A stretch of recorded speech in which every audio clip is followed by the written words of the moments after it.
Mekala, tell us a little bit about the vantage point of CEOs. They're considering stakeholders and others when they are planning new investments and new business practices. I mean, what are CEOs looking at when they make decisions about their investments and their sustainability practices? And how do they balance? I'm sort of interested in coming back to this question. How do they balance sustainability with profitability?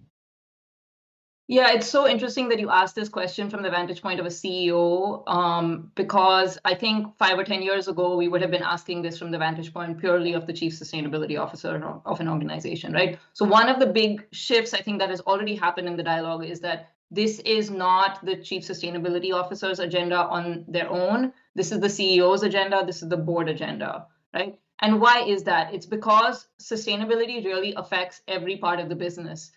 We did what I think of as quite a fun exercise when we did some recent research where we listed every business decision that a CEO makes or that a company makes, right? So everything from how do I do risk management? How do I set strategy? How do I set an R&D budget? How do I think about my operations? How do I think about choosing suppliers? How do I think about my product portfolio? I mean, end to end, the whole gamut.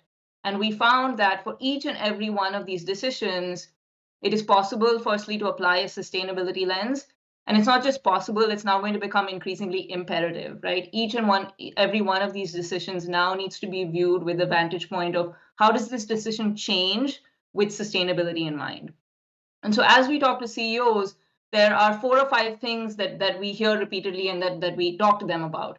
The first is asking themselves the question of where should I focus my actions on decarbonization? And as we've been talking about, are there no regret actions that I can take on decarbonization that both allow me to lower emissions, but also allow me to benefit in terms of profitability? Are there no regrets? Are there win-wins? And repeatedly, we find there are many, many areas for operational efficiency, energy efficiency, et cetera, that sit in at that intersection.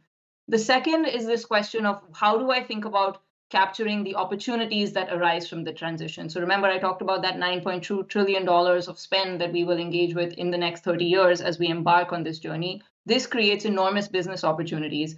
So the second question we often ask then is, what does this mean for opportunities to build green businesses?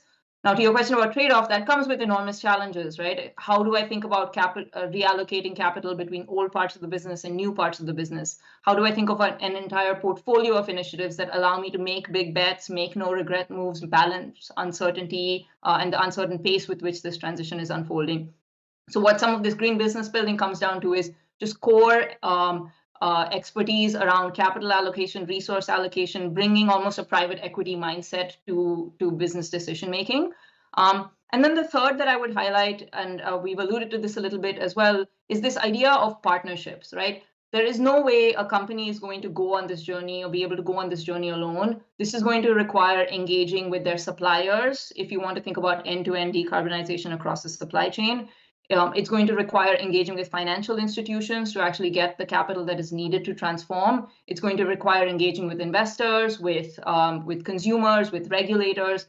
And so this is much more building this ecosystem muscle, this partnership muscle becomes much more important than it ever was as we embark on this net zero journey.